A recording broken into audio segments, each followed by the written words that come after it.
तो सर ने कल बीज के बारे में बात करा था ना कि अगर वो बीज अच्छा रहेगा तो वो क्या होगा, अच्छा पैदावार देगा।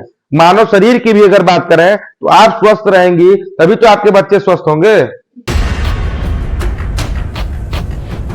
पोषण और विकास के काम में आने वाले जैविक और रासायनिक तत्वों को क्या कहते हैं, खाद कहते हैं। अभी आप सभी नोट मत करिएगा, नोट कराने का हम समय देंगे, समझ लीजिए। नोट अगर आप करना चाहे तो नोट भले कर लीजिए, लेकिन समझ लीजिए। अगर यहां पर आप सभी समझ जाएंगे तो नोट करने में किसी प्रकार की असुविधा नहीं होगी। खाद को आप लोग बताए हैं, ये बताइए खाद कितने प्रकार का होता है? 2 प्रकार के। कौन कौन से? जैविक खाद और रासायनिक खाद। बहुत बढ़िया।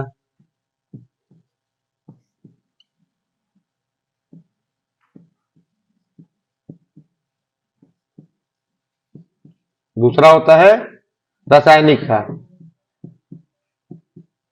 रासायनिक से ही शुरू करते हैं। रासायनिक खाद कौन कौन से होते हैं बताइए, जो आपको पते हो।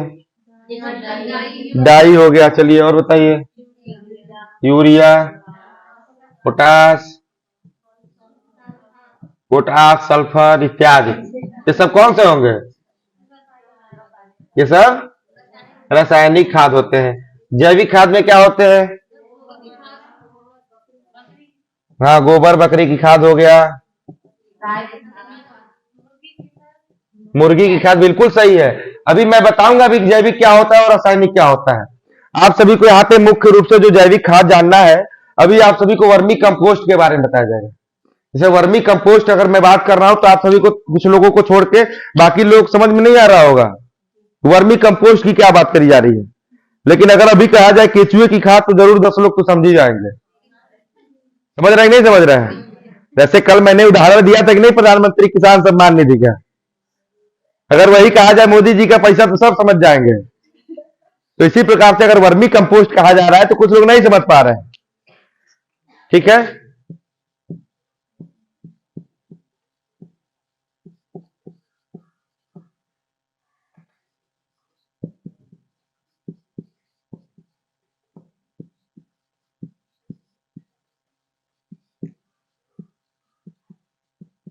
अब यह बताइए रासायनिक खाद क्या होता है और जैविक खाद क्या होता है। यह तो आप सभी ने बता दिया कि यूरिया, डाई, पोटास वगैरह ये सब रासायनिक में आ जाएगा। ये जो गोबर की खाद है, वर्मी कंपोस्ट है, भूनाडे पेशाब, ये सब जैविक खाद है। लेकिन होते क्या है, अगर आप सभी को बहुत आसान शब्दों में समझाया जाए, क्योंकि आप सभी की भाषा में, आप सभी के आसान शब्दों में अगर हम बताना चाहें तो हम यह कर सकते हैं कि जो जैविक खाद होते हैं, जैविक, वो जीव जंतुओं से बनकर तैयार होते हैं। जीव जंतुओं के मलमूत्र से, पेड़ पौधों से जो तैयार होंगे वह किसमें होंगे? जैविक खाद। और रासायनिक खाद क्या होते हैं? जो रसायन से तैयार करे जाए, केमिकल, जो लैब में तैयार किए। इसको तो आप तैयार करते नहीं है, यूरिया आप बनाते हैं। ये सब रसायन में तैयार होता ही नहीं होता है, इसे हम क्या बोलते हैं? रासायनिक खाद। अगर हम रासायनिक खाद की बात करें तो रासायनिक खाद पहले हमारे भारतवर्ष में इस्तेमाल नहीं होता था। पहले सभी लोग जैविक खाद का इस्तेमाल करते थे। ये यूरिया, डाई, पोटास हमारे देश में नहीं था। सुन लीजिए फिर लिखिएगा, ये रासायनिक खाद हमारे देश में तब आया जब हमारे देश में अकाल पड़ा हुआ था, खाने के लिए हमारे पास अनाज की कमी थी। तब सरकार ने विदेशों से यूरिया, डाई, पोटास इत्यादि मंगवाया, और जब किसान ने उसका इस्तेमाल किया तो उसको फायदा दिखा। फायदा क्या दिखा? कि उसको पैदावार अपना ज्यादा मिल गया, पैदावार बढ़ गया। लेकिन उस फायदे के साथ साथ तमाम नुकसान भी हुए। उस फायदे के साथ साथ अगर हम बात करें तो हम सभी को तमाम प्रकार के नुकसान का भी सामना करना पड़ा। पैदावार तो हमारी बढ़ गई, लेकिन पैदावार अपने साथ साथ पैदावार बढ़ गई, लेकिन तमाम बीमारियों को हमारे सर पे छोड़कर चली गई। जैसे अगर रासायनिक खाद से दुष्प्रभाव की बात करें तो तमाम प्रकार के दुष्प्रभाव हुए कि नहीं हुए? हमारे शरीर में, हमारे मानव शरीर में तमाम प्रकार के नुकसान हुए। मैंने कल ही उदाहरण दिया था कि आज के परिवेश में अगर हम बात करें तो अगर कोई 15-20 वर्ष का बच्चा है, कोई 15-20 वर्ष का बालक है, उसके भी पेट में गैस बना हुआ है, कोई न कोई समस्या है, पथरी वगैरह है, और पहले के लोग इतना ज्यादा बीमार नहीं होते थे। तो हमारे मानव शरीर पे भी उसका क्या है? हानिकारक प्रभाव है। मानव शरीर के साथ साथ अगर हम वायुमंडल की बात करें, प्रकृति की बात करें, तो वह भी प्रभावित हो रहा है कि नहीं हो रहा है? उस पर भी हानिकारक प्रभाव है। इसके अतिरिक्त मानव को अगर छोड़ दिया जाए तो जीव जंतुओं पर भी उसका हानिकारक प्रभाव। जो हम गाय को, भैंस को, बकरी को चारा खिला रहे हैं, वो अभी तो वही चारा खिला रहे हैं, खिला रहे नहीं खिला रहे हैं। तो जैविक पशु पक्षियों पर भी इसका क्या है, हानिकारक प्रभाव है। और कौन कौन से नुकसान है? जैसे महिलाओं, आप सभी की अगर बात करें, क्योंकि यहाँ ये पूरा स्वयं सहायता समूह ही, अगर महिलाओं की हम बात करते हैं, तो अगर आप सभी की ही बात करें तो प्रसव के समय में डॉक्टर ये कहते हैं कि हरी सब्जी ज्यादा खाइए, कहते ही नहीं कहते हैं? वह किस लिए कहते हैं?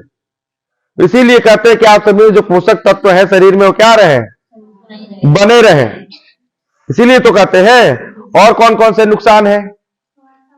वातावरण दूषित होता है। और बताइए बताइए। ये विकलांगता और त्वचा रोग से संबंधित, त्वचा रोग समझ रहे हैं ना? ये त्वचा रोग से संबंधित जितनी भी बीमारियां हैं, ये सिर्फ और सिर्फ खान पान की वजह से होती हैं। रासायनिक खाद का बहुत ज्यादा इस्तेमाल करने से ही ये क्या होता है, बीमारियां बढ़ जाती हैं। और जैविक खाद का हम इस्तेमाल करते हैं तो उससे क्या लाभ होता है, यह बताइए बताइए। पैदावार अच्छी होती है। और बताइए। हाँ, मानव शरीर पर भी कोई प्रभाव नहीं, हानिकारक प्रभाव नहीं पड़ता है, वो अच्छा रहता है, मानव शरीर के लिए स्वस्थ रहता है। और क्या होता है?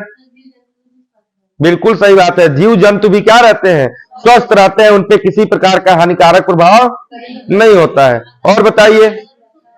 हाँ, यह हानिकारक और विषैले नहीं होते हैं। वातावरण जो हमारा होता है वो क्या होता है, शुद्ध होता है। तो हम सभी यहाँ पर रासायनिक खाद की बात नहीं करेंगे, हम यहाँ पे जैविक खाद के बारे में जानेंगे, सीखेंगे और लोगों को बताएंगे भी। जैसे अगर आप सभी यहां से जाएंगी और जैविक खाद के बारे में बताएं तो कई प्रकार के प्रश्न आ सकते हैं, कई प्रकार के प्रश्न आ सकते हैं। कुछ लोग ये भी कर सकते हैं क्या बता रही हैं, या फिर क्या फायदा है। तो अगर उनका प्रश्न आ गया क्या फायदा है, तो उस फायदे को बताना है। आप कहेंगी, आप जैसे आप सभी से कोई प्रश्न नहीं आ रहा है, अगर आप लोग पूछे सर क्या फायदा है जैविक खाद से, भैया क्या फायदा है जैविक खाद से, तो आप सभी बताएंगे ना कि यूरिया डाई पोटाश से तो हम अपने खेत का सत्यानाश कर ही रहे हैं, मृदा स्वास्थ्य भी तो खराब हो रहा है, मिट्टी की भी, हमारे अगर स्वास्थ्य खराब हो रहा है तो मिट्टी का भी स्वास्थ्य खराब हो रहा है। मृदा स्वास्थ्य तो खराब हो ही रहा है, उसके साथ साथ आप उससे ज्यादा तमाम पैसे हॉस्पिटल में दे आ रहे हैं, दे आ रहे कि नहीं दे आ रहे हैं।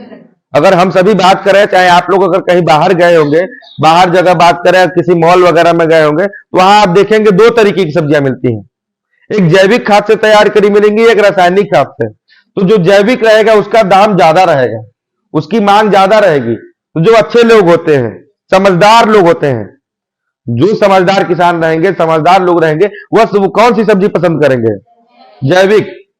जैसे अगर सीधा इसका एक उदाहरण मैं देना चाहूं तो आप सभी अपने घर के आसपास की कोई सब्जी लगाइए, लौकी लगाइए, मिर्चा लगाइए, उसको खाइए और बाजार से खरीद के लाइए, तो दोनों के स्वाद में भी आपको अंतर दिख जाएगा।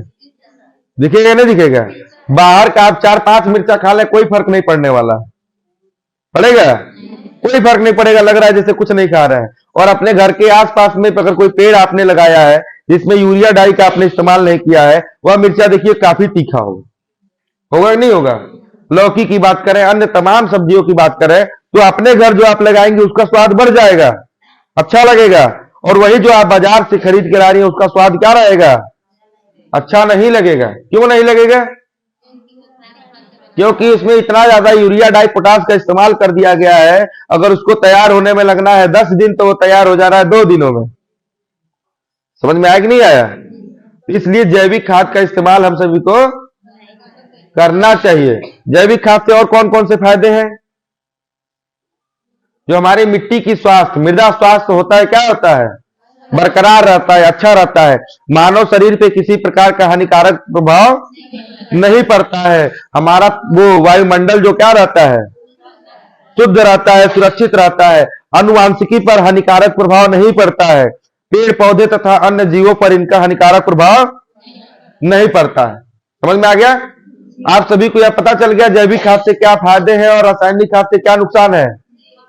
चलिए, बहुत बढ़िया जी, लिखवा देंगे। अनुवांशिकी, बहुत बढ़िया प्रश्न था, मैं बता रहा हूं। देखिए, अनुवांशिकी क्या होता है, किसी का कोई प्रश्न है इसमें? अभी मैं इसको उसमें जिक्र किया था, मैंने प्रसव के समय वाली जो जिक्र करी थी, आनुवांशिकी मतलब ये होता है आपसे अगर कोई फसल, पहले पौधों का उदाहरण दे रहा हूं, कोई पौधा आप लगा रही हैं, कोई सब्जी लगा रही हैं, तो सर ने कल बीज के बारे में बात करा था ना कि अगर वो बीज अच्छा रहेगा तो वो क्या होगा, अच्छा पैदावार देगा। मानव शरीर की भी अगर बात करें तो आप स्वस्थ रहेंगी तभी तो आपके बच्चे स्वस्थ होंगे। समझ में आ रहा है कि नहीं आ रहा है? यही आनुवांशिकी होता है। ठीक है, तो इसको नोट करने की जरूरत है तो 5 मिनट में नोट कर लीजिए।